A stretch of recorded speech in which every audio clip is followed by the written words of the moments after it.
Victoria Okoro's heart stopped.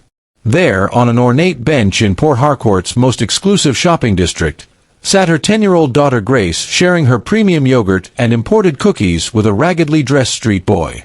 But what Victoria did next when she reached them, what she decided in that critical moment, left everyone completely speechless. Was she furious?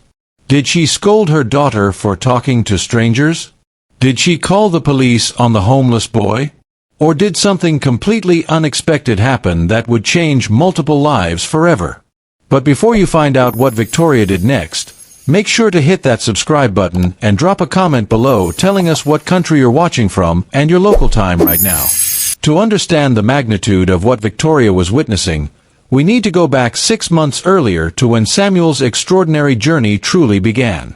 Dawn broke over the commercial heart of Port Harcourt, and 10-year-old Samuel Adeku was already at his post. Armed with a squeegee made from scraps and a bucket of soapy water, he approached the morning traffic with the determination of a seasoned entrepreneur. His school uniform, though torn and faded, was meticulously clean, a testament to the pride he refused to let poverty steal from him. "Good morning, sir. Let me clean your windshield for just 50 naira. Samuel called out to drivers with a smile that could light up the darkest alley. Most ignored him, but a few kind souls would roll down their windows, more touched by his politeness than needing the service. Samuel's home was a rusted Toyota Camry parked behind a modern duplex, the same house where his Aunt Martha lived in comfort while he slept on torn car seats under the stars. 2 years ago, when his parents died in a tragic car accident, Martha had inherited more than just the responsibility of caring for Samuel. She had inherited her brother's modest savings, the government assistance meant for Samuel's care, and most importantly, the legal guardianship that gave her power over his future. "Poverty is contagious," Martha would tell her friends with a dismissive wave of her manicured hand. "I can't have that boy bringing his misfortune into my clean house. He's better off learning to fend for himself." But Samuel possessed something Martha could never understand, an extraordinary mind that refused to be dimmed by circumstances. Every morning, after his window cleaning rounds, he would collect discarded newspapers from cafes and use the free Wi-Fi to study mathematics, engineering principles, and even basic coding on library computers. His weathered notebook contained intricate bridge designs and architectural blueprints that would impress seasoned engineers. These weren't just doodles. They were the carefully planned foundations of the future he was building in his mind, 1 naira at a time. Samuel would whisper to his father's photograph tucked in his notebook, "One day, I'll build bridges that help other children cross from poverty to possibility, just like you wanted to do." By afternoon, Samuel would position himself at the busy ABA road junction, selling cold water to overheated commuters, and helping elderly shoppers carry their groceries. The street vendors knew him well, honest Samuel, who would return extra change and never shortchanged a customer, even when his own stomach growled with hunger. What nobody knew was Samuel's secret. Hidden in a specially carved compartment of the abandoned car was every naira he'd saved over 2 years. Not for toys or treats that other children might want, but for something far more precious, school fees that might change his destiny forever. Victoria Okoro was not a woman who walked anywhere. As CEO of Okoro Industries and one of Nigeria's youngest female billionaires, her life was a carefully choreographed sequence of boardroom meetings, security protocols, and business conquests. Her daughter Grace lived in the same protective bubble, chauffeured to private school, escorted to exclusive playdates, and surrounded by the kind of security that money could buy. But that Tuesday afternoon, Grace had made an unusual request. "Mummy, can we just walk to the ice cream shop today? Like normal people do." Victoria Security Chief, Williams, frowned deeply. "Ma'am, it's not advisable. The routes haven't been secured, and—" "One walk, Williams. 30 minutes. We'll stay in the GRA area." Victoria surprised herself with her decision. When had she last walked anywhere without an agenda, a meeting, or a strategic purpose? As they strolled through the pristine shopping district, Grace's energy was infectious. She pointed out colorful shop displays, laughed at street performers, and marveled at things Victoria had forgotten to notice in her rush toward success. "Mummy, look at those paper birds hanging from the cafe." Grace suddenly broke away from Victoria's side, chasing after origami cranes dancing in the breeze. "Grace, stay close," Victoria called, but her daughter had already disappeared around a corner. Panic struck Victoria's heart like lightning. In her world, every shadow could hide a kidnapper, every stranger could be a threat. She ran after Grace, her designer heels clicking frantically against the pavement, Williams and the security team mobilizing behind her. What she discovered around that corner would change everything. Grace sat cross-legged on an ornate bench, completely absorbed in conversation with a boy whose appearance couldn't have contrasted more starkly with her designer clothing. Samuel's shirt was patched in 3 places, his shoes held together with carefully tied string, and his hair needed cutting.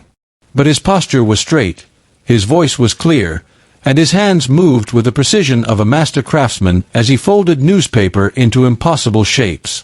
"You're so smart," Grace was saying, her premium yogurt and imported cookies sitting half-eaten between them. "How did you learn to make paper look like birds?" Samuel's face lit up with a kind of joy that comes from being appreciated for one's mind rather than pitted for one's circumstances. "My father taught me that mathematics is everywhere, even in folding paper.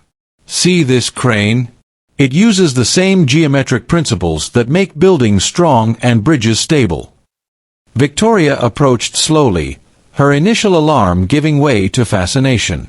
Samuel noticed her immediately and jumped to his feet, fear replacing joy in his eyes. "I'm sorry, ma'am. I didn't ask for the food. Your daughter just shared it with me. I can pay for it." He fumbled in his pocket, pulling out crumpled Naira notes. "Please don't call the police." But Victoria found herself studying the boy's face, seeing intelligence in his eyes that reminded her of someone, herself. "Grace," Victoria said carefully, "how did you meet your new friend?" "Mummy, this is Samuel. He's teaching me origami, and he solved that math puzzle from school that neither of us could figure out. Look." Grace held up a newspaper crane with mathematical equations written along its wings. "He says every fold represents a different angle, and when you add them all up, it proves why triangles are the strongest shape in nature." Samuel nodded eagerly, his fear momentarily forgotten in his passion for learning. "Yes. My father was an engineer, and he taught me that everything in nature follows mathematical principles. Even these paper birds are teaching us about weight distribution and structural integrity." Victoria's breath caught. This wasn't just any street child. This was a brilliant mind trapped in circumstances beyond his control. That night, Victoria couldn't sleep. Samuel's face haunted her thoughts, not because of his poverty, but because of the spark of genius she'd seen in his eyes, a spark she recognized from her own childhood mirror. "Williams," she called her security chief at dawn. "I need you to investigate something, but discreetly. That boy we met yesterday, I want to know everything about his background, his family, his living situation. Everything." "Ma'am, is there a security concern?" Victoria paused, staring out her office window at the bustling city below. "No, Williams. There's an opportunity. But I need facts, not assumptions." What the investigation revealed broke Victoria's heart and confirmed her deepest suspicions. Samuel's former teachers remembered him as the brightest student they'd ever taught. Before his parents' death, he consistently scored highest in mathematics and science, often helping other students with concepts they couldn't grasp. His disappearance from school after the accident had left his teachers wondering what happened to their most promising pupil.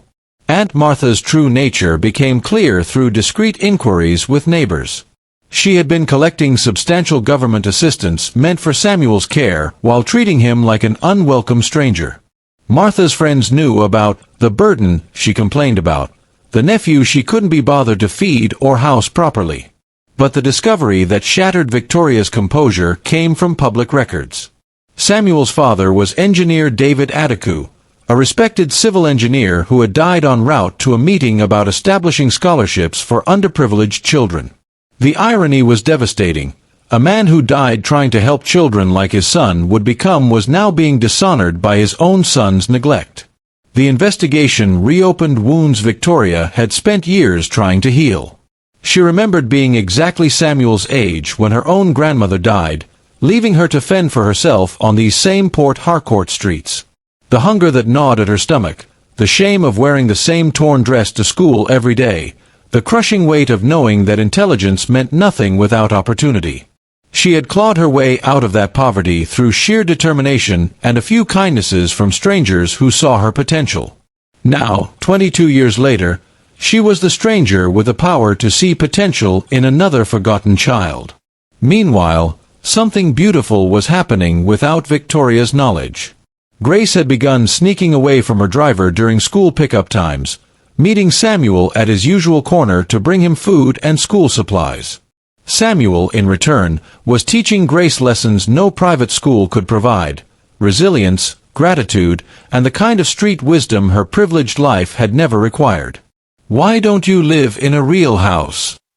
Grace asked one afternoon as they shared her sandwich. Samuel considered the question seriously. "Sometimes life gives us tests before it gives us blessings. My father used to say that the strongest steel goes through the hottest fire. Maybe this is my fire." Grace nodded solemnly. "My mummy says she had fires too when she was little. Maybe that's why she's so strong now." Victoria's investigation reached its climax on a Thursday evening when she decided to see Samuel's living conditions for herself. She arrived unannounced at Aunt Martha's address just as the sound of shouting erupted from the backyard. "You ungrateful boy!" Martha's voice carried clearly through the evening air. "How dare you embarrass this family by associating with rich people's children? Do you think you're better than what you are?" Victoria rounded the corner to witness something that ignited a fury she hadn't felt in years. Martha had Samuel cornered against the rusted car, her hand raised to strike him again. Samuel's cheek bore a fresh red mark, but his eyes blazed with defiance rather than defeat. "I didn't do anything wrong, Aunt Martha. I was just helping Grace with her homework, and she shared her food with me. I never asked for anything." "Helping you?" Martha's laugh was cruel and sharp. "A street rat like you doesn't help people like them. You contaminate them. If I hear you've been bothering that family again, I'll throw you out entirely. Do you understand me?" What happened next shocked everyone present, including Victoria herself. Instead of the expected police intervention or legal threats, Victoria stepped forward and did something unprecedented.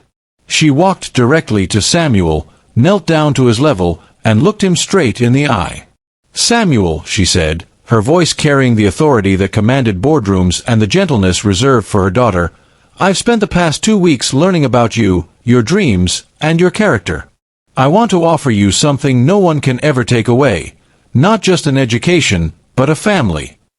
Martha's mouth fell open. Samuel stepped back, overwhelmed and suspicious of what seemed too good to be true. I don't understand, ma'am." Victoria pulled out a legal document she had been preparing since the investigation began. "These are formal adoption papers, Samuel. I'm not offering you charity. I'm offering you the chance to become Grace's brother and my son. But the choice is entirely yours." Samuel stared at the papers as if they were written in a foreign language. Adults had made promises before, promises that vanished like morning mist when tested by reality. "Why?" he whispered, his voice barely audible. Victoria's eyes filled with tears as memories of her own childhood flooded back. "Because 22 years ago, I was you. I was the forgotten child with big dreams and no opportunities. Someone saw potential in me when everyone else saw a problem. Today, I want to be that someone for you." Aunt Martha found her voice, sputtering with indignation. "You can't just take someone's child. I'm his legal guardian." Victoria stood, her business persona returning with ice-cold precision. "Martha, I have documentation of every naira you've received in government assistance for Samuel's care, along with photographs of where he actually lives and testimonies from neighbors about his treatment. You can sign custody over willingly, or we can let the courts decide who's been acting in this child's best interests." The transformation in Martha's demeanor was immediate and complete. Faced with the possibility of legal consequences and public exposure, she grabbed the custody papers with shaking hands. Samuel watched in stunned silence as the woman who had made his life miserable signed away her rights to him without a moment's hesitation. "Samuel," Victoria said gently, turning back to him, "you don't have to decide right now. You can take time to think about it, meet with counselors, ask questions. This isn't a decision you should make under pressure." But Samuel was looking past Victoria to where Grace stood behind her, having arrived with a family driver who had been searching for Victoria.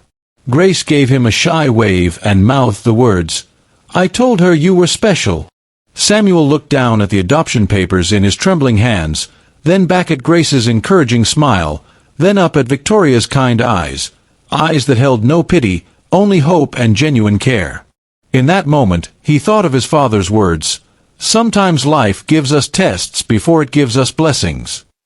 Maybe this was his blessing. With a deep breath that seemed to exhale 2 years of pain and uncertainty, Samuel picked up the pen Victoria offered him. His hand shook as he signed his name, Samuel Adeku, for the last time as an orphan.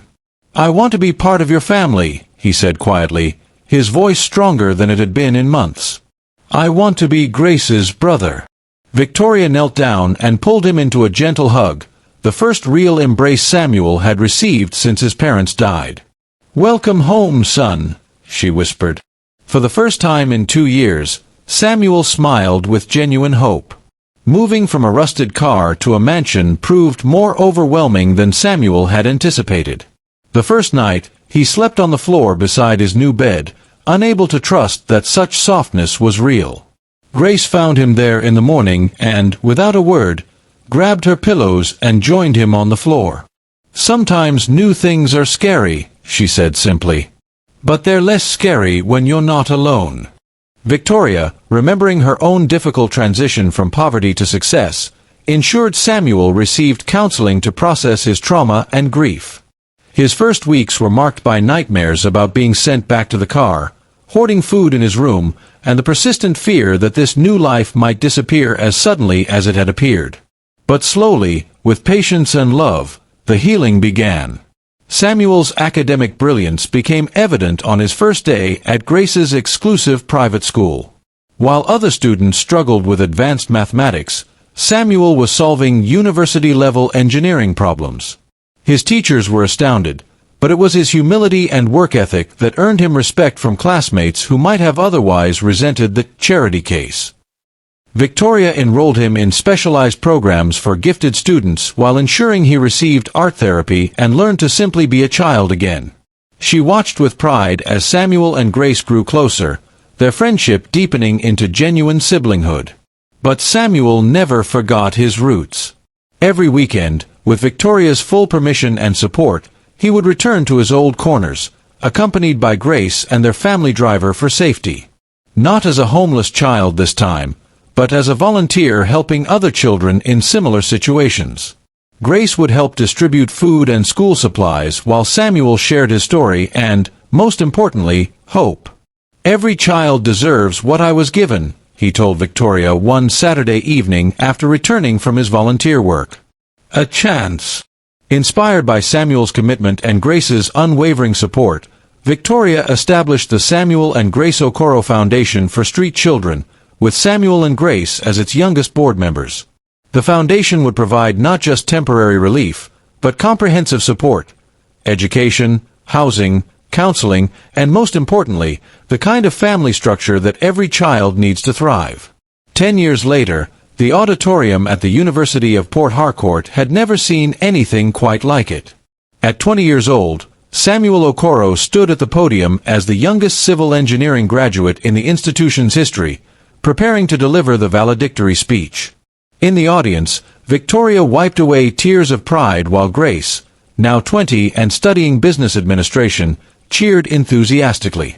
"Honorable Chancellor, distinguished faculty, proud families, and fellow graduates," Samuel began, his voice carrying the confidence that comes from overcoming the impossible. "10 years ago, I lived in an abandoned car and dreamed of building bridges. Today, I want to talk about the bridges that built me." His thesis, Sustainable Housing Solutions for Urban Homeless Populations, had already attracted international attention and won several prestigious awards. But Samuel's focus wasn't on accolades, it was on application. "The bridge that changed my life wasn't made of steel and concrete," Samuel continued. "It was made of love, opportunity, and someone's willingness to see potential instead of poverty. Today, I announce my first major engineering project, a comprehensive scholarship and housing program for homeless children, fully funded by patents from my university research." The audience erupted in applause, but Victoria's attention was focused on Samuel's face.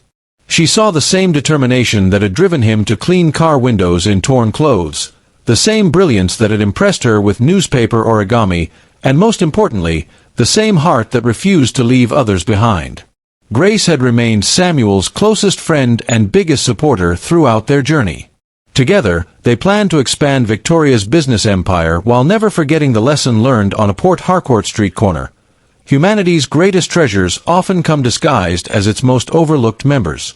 The Foundation's 10th anniversary celebration was held in what had once been an abandoned warehouse, now transformed into a state-of-the-art education and housing center. Over 500 formerly homeless children had been helped through the program, with many going on to universities and successful careers of their own. Samuel, now a successful engineer and social entrepreneur, moved through the crowd of children, donors, and dignitaries with the easy confidence of someone who had learned to bridge worlds. He was in the middle of explaining his latest urban development project when a commotion near the entrance caught his attention. An elderly woman stood at the registration table, her clothes shabby and her hands trembling as she spoke to the volunteers. Samuel recognized her immediately, even though 10 years had aged her considerably. "Aunt Martha." The crowd gradually fell silent as word spread that Samuel's former guardian had arrived. Some people began to murmur angrily, remembering the stories of neglect and cruelty. But Samuel walked through the crowd with measured steps, his face unreadable. Martha looked up at him with eyes filled with tears and shame. "Samuel," she whispered, barely able to meet his gaze.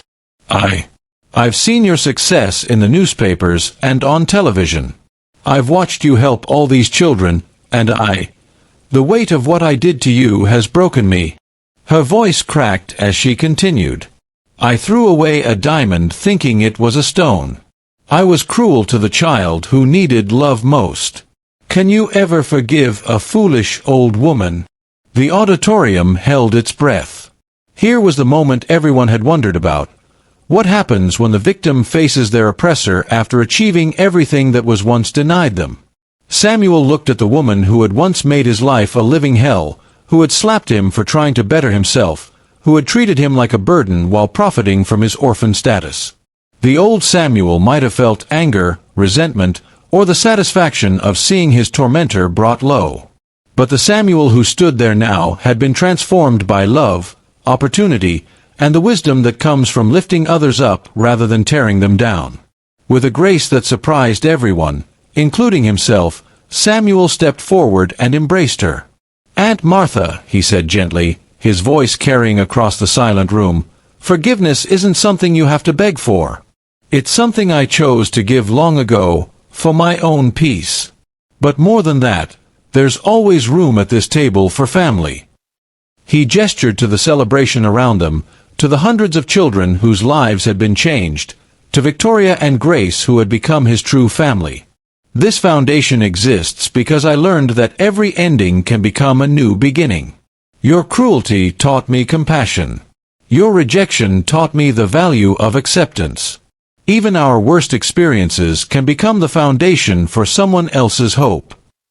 The crowd erupted in applause, not just for Samuel's words, but for the living proof that forgiveness and second chances can transform lives in ways that punishment never could. As the celebration continued around them, Victoria watched her son, for that's what Samuel truly was now, continue to minister hope to everyone he encountered. As the evening wound down and families began to leave the anniversary celebration, Victoria found herself standing in the same spot where the preserved Toyota Camry sat as a monument to transformation. She thought back to that day 10 years ago when everything changed, not just for Samuel, but for all of them. What had truly left everyone speechless wasn't just her decision to adopt Samuel, though that was extraordinary enough. What left people speechless was the recognition that one moment of choosing to see potential instead of problems had rippled outward in ways no one could have predicted. A billionaire's compassion had saved one child, but that saved child had gone on to save hundreds more. The abandoned Toyota Camry still sits in what is now the Foundation's first children's shelter, preserved as a museum piece and reminder. A plaque beside it reads, "Every ending can become a new beginning, and every act of compassion can rewrite destiny itself." Samuel's story proves that the most speechless moments aren't always about dramatic gestures or grand pronouncements. Sometimes they're about the quiet decision to kneel down to a child's level and say, "You matter. You have value. You have a future." Victoria's decision that day didn't just change Samuel's life, it transformed an entire family, inspired a movement, and created a legacy that will outlive them all. The Samuel and Grace Okoro Foundation continues to grow, with centers now opening across Nigeria and plans for expansion throughout West Africa. But perhaps the most speechless moment of all comes every evening when Samuel returns home to find Grace, now Dr. Grace Okoro, pediatrician, helping the newest foundation children with their homework at the family dinner table. Victoria watches from the doorway, still amazed at how one small act of compassion created ripples that continue to expand. As Samuel often tells the children who come through the foundation's doors, the difference between a street child and a successful adult is often just one person willing to look beyond the surface and see the potential within. What did you learn from the story? Drop a comment below and let us know. And if this story moved you, smash that like button and subscribe for more incredible true stories of transformation and hope.